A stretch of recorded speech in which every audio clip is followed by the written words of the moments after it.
It's Tuesday morning, November 3, 2020. Good morning. This is your local news for today. My name is Shanine Wilfrid. In the news, projects of the Ministry of Economic Affairs enables companies to apply for IDB financing.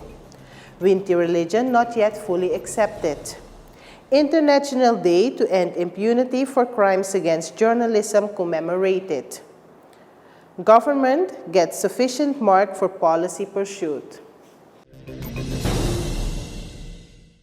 The Innovation in Firms project in Suriname, which was established in 2016 by the then Ministry of Trade, Industry and Tourism, enables companies to get financing from the Inter-American Development Bank, IDB.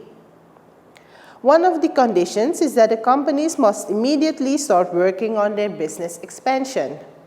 The ministry, which is now named the Ministry of Economic Affairs, Entrepreneurship and Technological Innovation, must continue to work on the standards for companies. The project that the entrepreneur wants to carry out with the IDB financing must create employment within the society. Company Padre Nostro has successfully completed the eligibility process. The management is ready to start with further expansion and offering more employment.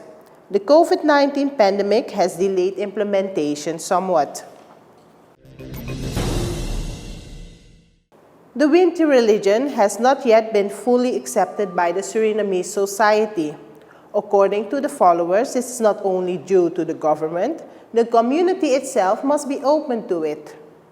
The Winti faith is still seen as culture, but in reality it is a religion, says Julian Salman, chairman of the Tatakwasi Futin Sensi.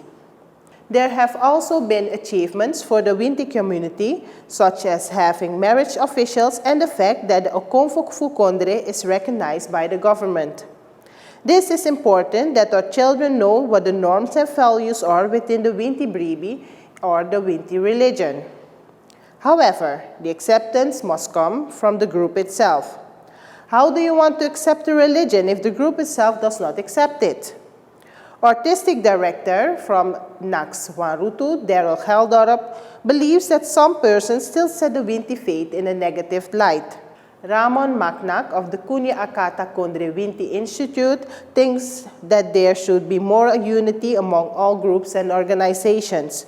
According to Macnac, there is still talk of Afro-Surinamese looking down too much on who they are. The Winti religion is not jumping and shouting alone. It is a way of life with insights to better organize your life. From 2006 to 2019, more than 1,200 journalists worldwide lost their lives. This means that about 4 journalists are killed every year as a result of violence. This is what journalist Ivan Cairo says on International Day to End Impunity for Crimes Against Journalists. On this day, the world gives a moment's thought to the crimes against journalists. Governments are also called upon to make every effort so that journalists can do their work unhindered. Ivan Cairo also explains that Suriname also has a cruel chapter when it comes to violence against journalists. He refers to December 8, 1982, when journalists were killed.